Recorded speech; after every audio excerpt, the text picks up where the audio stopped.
Find the early start of activity E. In this problem, we know the early start of the project equals 1. The problem also provides an activity table showing all the activities which need to be completed, the duration of time it takes to complete each activity, and any predecessor activities which must be completed before that activity can begin. These predecessor activities are referenced using a letter ID. Using the data in this table, we'll sketch out the network diagram, where each box represents an activity, A, B, C, D, and E. And each arrow represents a contingency, which is a predecessor-successor relationship between two activities.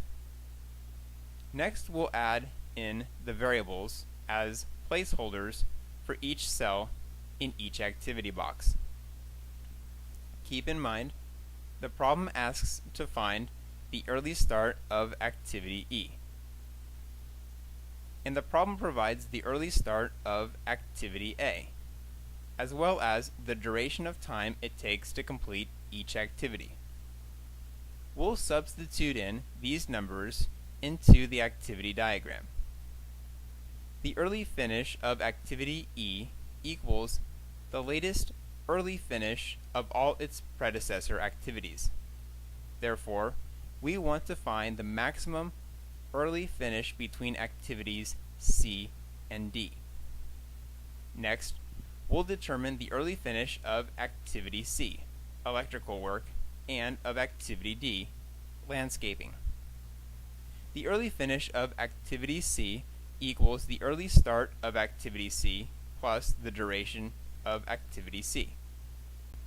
The early start of activity C equals the early finish of activity A, because activity A is the only predecessor of activity C.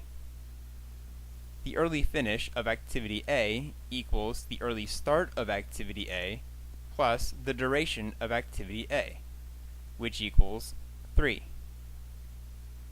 Therefore, the early start of activity C also equals 3. And the early finish of activity C equals 3 plus 2, which is 5. If we return to our equation for the early start of activity E, we can plug in 5 for the early finish of activity C. Next, we'll determine the early finish of activity D, landscaping, which can be calculated using the 4 equations shown here. After plugging in the known values, we calculate the early start and early finish of activity B and activity D, as shown. Again, we'll return to the equation for the early start of activity E, plug in the early finish of activity D, and determine the early start of activity E equals 7. When reviewing the possible solutions, the answer is C.